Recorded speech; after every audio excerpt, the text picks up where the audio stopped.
युगल गीत श्री सुखदेव जी कहते हैं परीक्षित से, परीक्षित भगवान श्री कृष्ण के गौ को चराने के लिए प्रतिदिन वन में चले जाने पर उनके साथ गोपिया का चित्त भी चला जाता था। उनका मन श्री कृष्ण का चिंतन करता रहता और वे वाणी से उनकी लीलाओं का गान करती रहती थी। इस प्रकार वे बड़ी कठिनाई से अपना दिन बिताती थी। गोपियां आपस में कहती अपने सखियों से, अरे सखी, अपने प्रेमी जनों को प्रेम वितरण करने वाले और द्वेष करने वालों तक को मोक्ष देने वाले श्याम सुंदर नट नागर जब अपने बाएं कपोलों को बाएं बांह की ओर लटका देते हैं और अपनी भौवें नचाते हुए बांसुरी को अधरों से लगाते हैं तथा अपनी सुकुमार अंगुलियों को उसके छेदों पर पिराते हुए मधुर तान छेड़ते हैं, उस समय सिद्ध पत्नियां आकाश में अपने पति सिद्ध गणों के साथ विमानों पर चढ़कर आ जाती है और उस तान को सुनकर अत्यंत ही चकित तथा विस्मित हो जाती है। पहले तो उन्हें अपने पतियों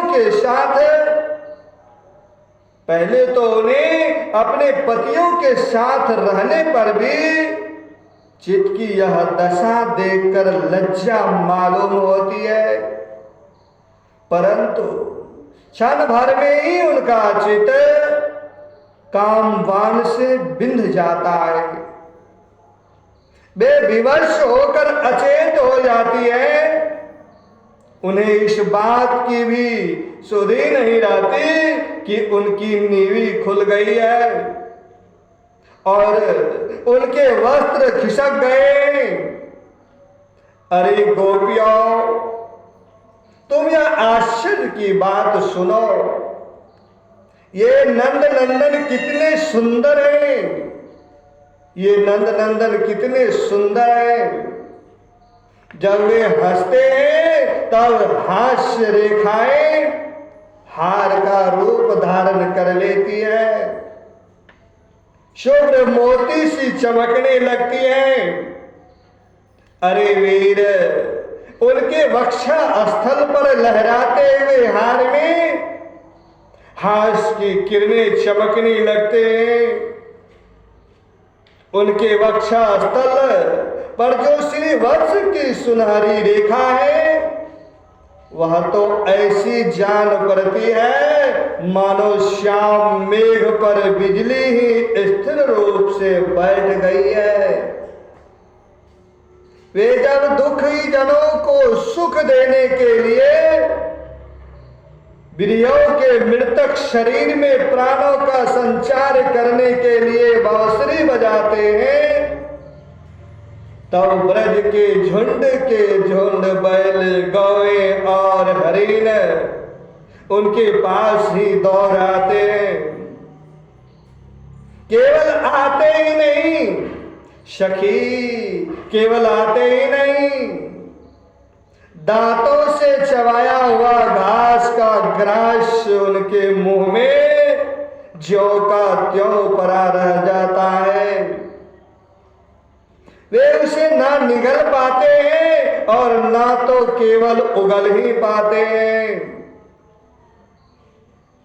दोनों कान खड़े करके इस प्रकार स्थिर भाव से खड़े हो जाते हैं मानो सो गए या केवल भीत पर लिखे हुए चित्र हैं। उनकी ऐसी दशा होना स्वाभाविक ही है, क्योंकि अब बांसुरी का तान उनके चित्त को चुरा लेती है ए सखी, जब वे नंद के लाले लाल अपने सिर पर मोर पंख का मुकुट बांध लेते हैं, घुंघराली अलकों में फूल के गुच्छे खोस लेते हैं, रंगीन धातुओं से अपना अंग अंग रंग लेते हैं और नए नए पल्लवों से ऐसा वेश सजा लेते हैं जैसे कोई बहुत बड़ा पहलवान हो। और फिर बलराम जी तथा ग्वाल वालों के साथ बांसुरी में गौ का नाम ले लेकर उन्हें पुकारते हैं। उस समय प्यारी सखियों, नदियों की गति भी रुक जाती है। वे चाहती हैं कि वायु उड़ाकर हमारे प्रियतम के चरणों की धूलि हमारे पास पहुंचा दे और उसे पाकर हम निहाल हो जाएं। परंतु सखियों, वे भी हमारे ही जैसी मंदभागिनी हैं।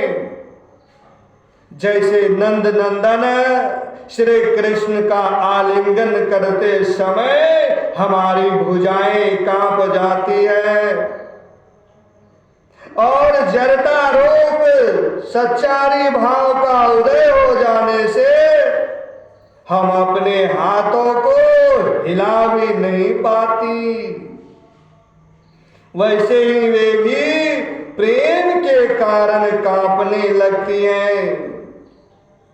2-4 बार अपनी तरंग रूप भुजाओं को कांपते कांपते उठाती तो अवश्य है, परंतु फिर भी वश होकर स्थिर हो जाती हैं, प्रेमावेश से स्तंभित हो जाती हैं।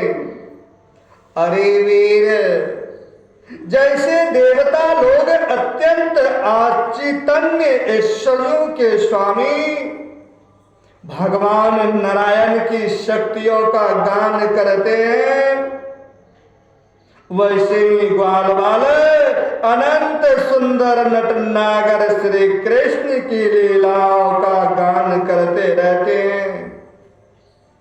वे अचैतन्य ऐश्वर्य संपन्न श्री कृष्ण जब वृंदावन में विहार करते रहते हैं और बांसुरी बजाकर गिरिराज गोवर्धन की तराई में चलती हुई गौ को नाम ले लेकर पुकारते हैं, उस समय वन के वृक्ष और लताएं फूल और फलों से लद जाती है। उनके भार से डालियां झोंक कर धरती छूने लगती है, मानो प्रणाम कर रही हो। वे वृक्ष और लताएं अपने भीतर भगवान विष्णु की अभिव्यक्ति सूचित करती हुई शिव प्रेम से फूल उठती है, उनका रोम रोम खिल जाता है और सबकी सब मधु धाराएं उड़ेलने लगती हैं। अरे सखी, जितनी भी वस्तुएं संसार में या उसके बाहर देखने योग्य हैं, उनमें सबसे सुंदर, सबसे मधुर, सबके शिरोमणि है ये हमारे मनमोहन। उनके सामने ललाट पर केसर की खौर कितनी फबती है, बस देखती ही जाओ, बस देखती ही जाओ। गले में घोटने तक लटकती हुई वनमाला, उसमें पिरोई हुई तुलसी की दिव्य गंध और मधुर मधुर से मतवाले होकर झुंड के झुंड भौरे बड़े मनोहर एवं उच्च स्वर से गुंजार करते रहते हैं। हमारे नटनागर श्याम सुंदर भौरों की उस गुनगुनाहट का आदर करते हैं और उन्हीं के स्वर में स्वर मिलाकर अपनी बांसुरी फूंकने लगते हैं।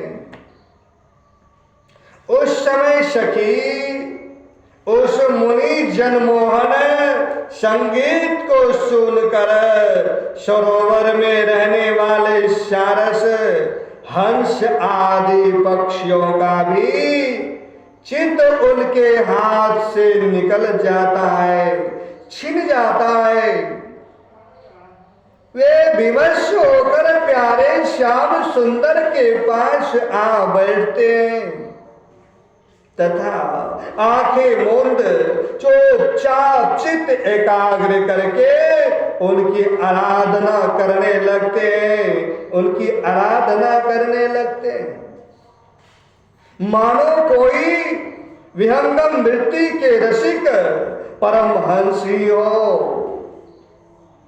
भला कहो तो यह कितने आश्चर्य की बात है।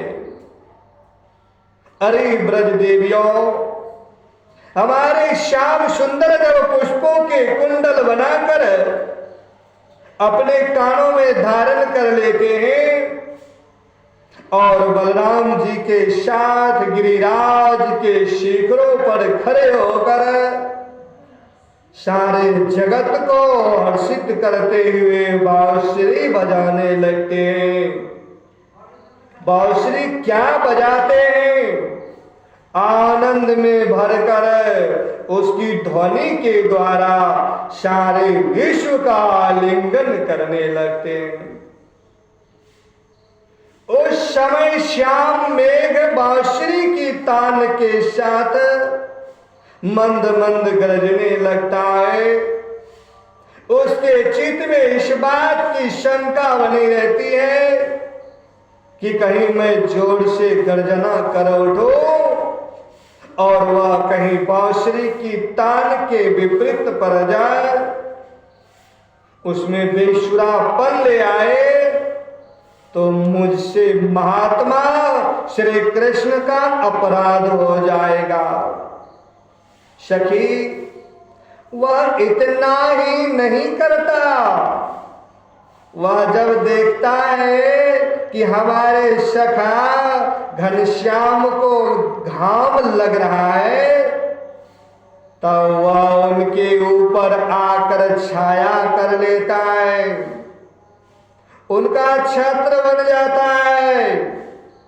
अरे वीर, वह तो प्रसन्न होकर बड़े प्रेम से उनके ऊपर अपना जीवन ही निछावर कर देता है।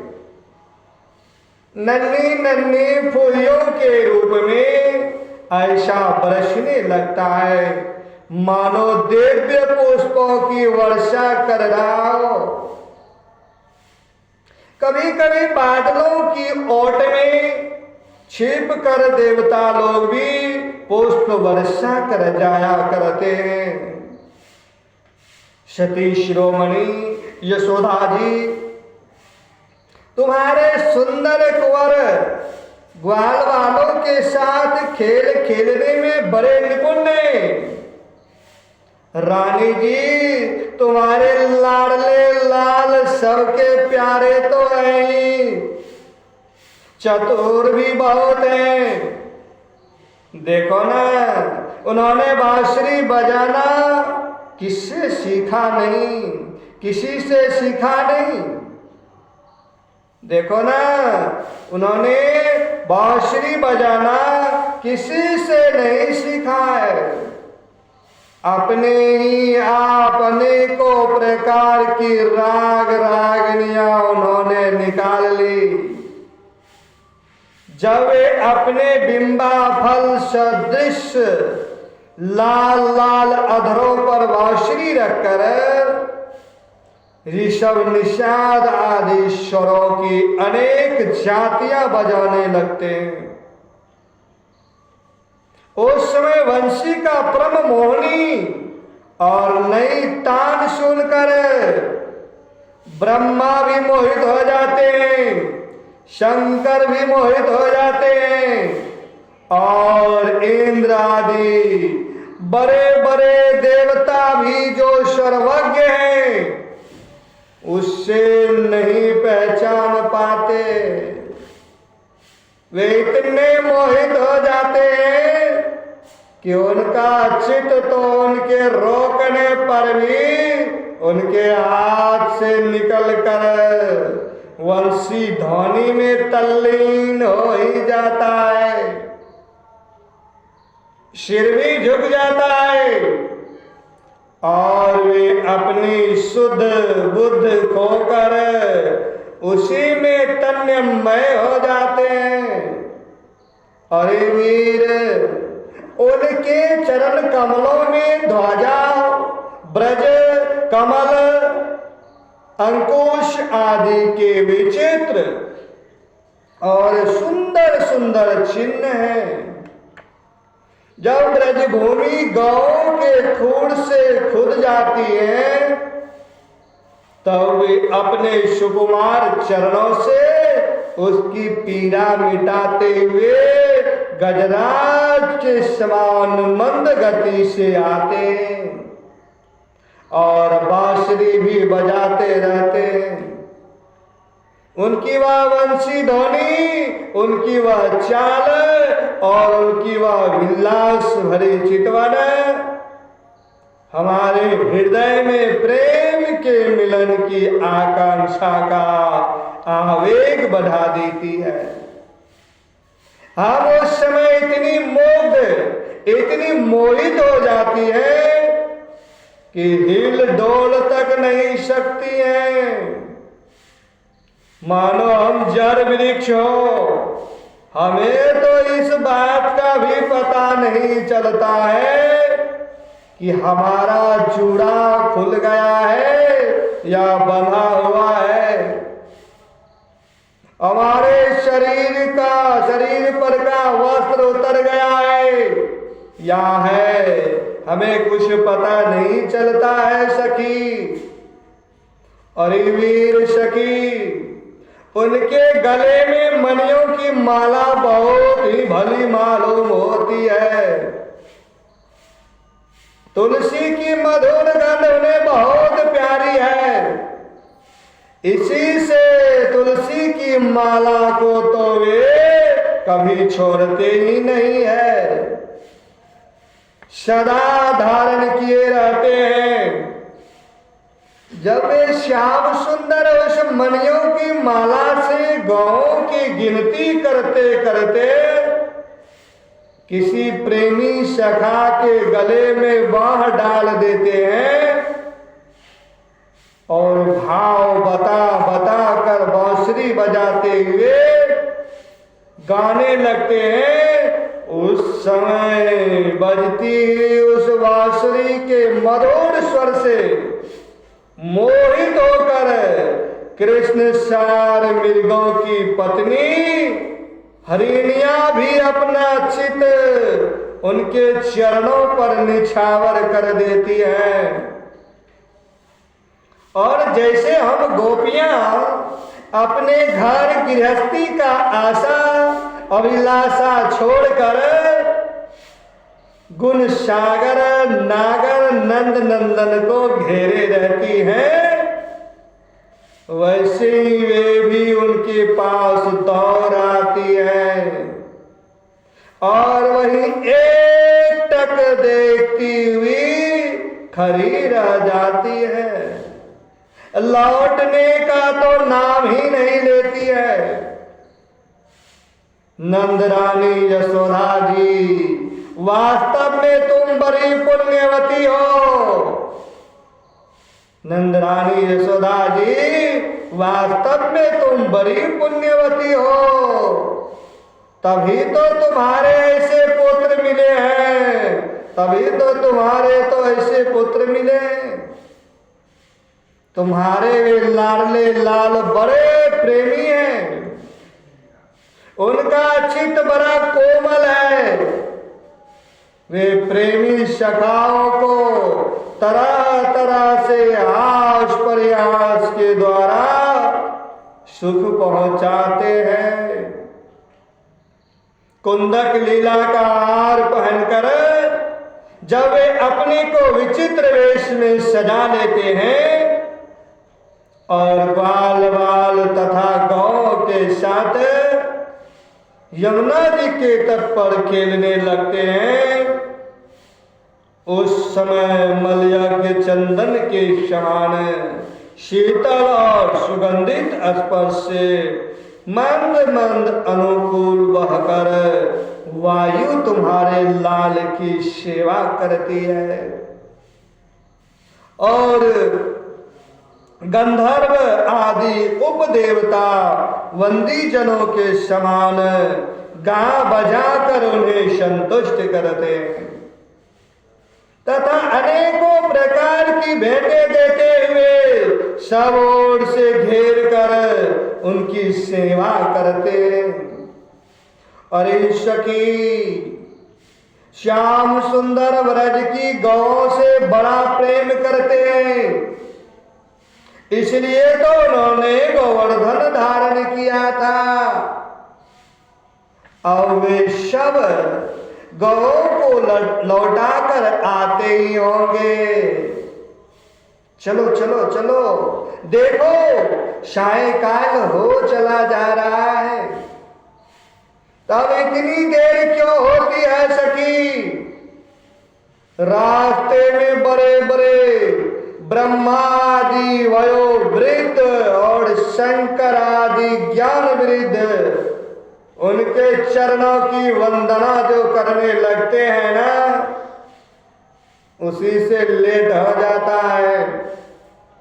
अब गौ के पीछे पीछे बांसुरी बजाते हुए आते ही होंगे।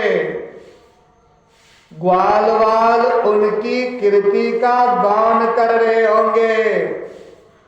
देखो ना, यह क्या आ रहे हैं? गौ के घोड़ों से उड़ उड़ कर बहुत सी धूल वनमाला पर पड़ गई है।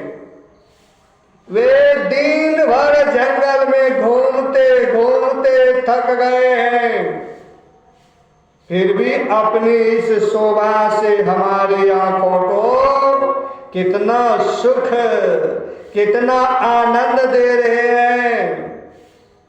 देखो देखो सखी, ये यशोदा की कोख से प्रकट हुए सबको आनंदित करने वाले चंद्रमा हम प्रेमी जनों की भलाई के लिए हमारी आशा अभिलाषाओं को पूर्ण करने के लिए ही हमारे पास चले आ रहे हैं। ए सखी, देखो देखो कैसा सौंदर्य है, कैसा सौंदर्य है, कैसा सुंदर है। मद भरी आंखें कुछ चढ़ी हुई है, कुछ कुछ ललाई लिए हुए कैसी भली जान परखी है।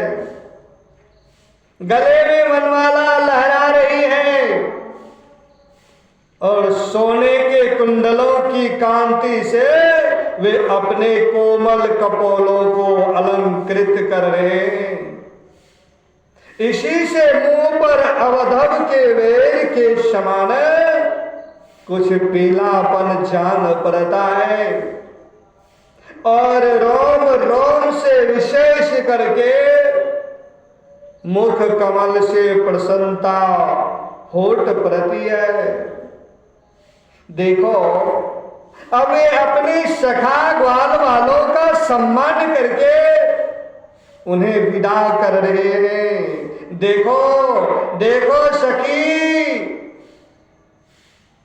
ब्रजभूषण श्री कृष्ण गजराज के समान मदभरी चाल से इस संध्या वेला में हमारी ओर आ रहे हैं। अब ब्रज में रहने वाली गौ का, हम लोगों का दिन भर का असहा विरह ताप मिटाने के लिए उदित होने वाले चंद्रमा की भांति हमारे प्यारे श्याम सुंदर समीप चले आ रहे हैं, नजदीक चले आ रहे हैं। श्री सुखदेव जी महाराज कहते हैं राजा परीक्षित से, परीक्षित, बरभागनी गोपियों का मन, बरभागनी गोपियों का मन श्री कृष्ण में ही लगा रहता था। वे श्री कृष्णमय हो गई थी।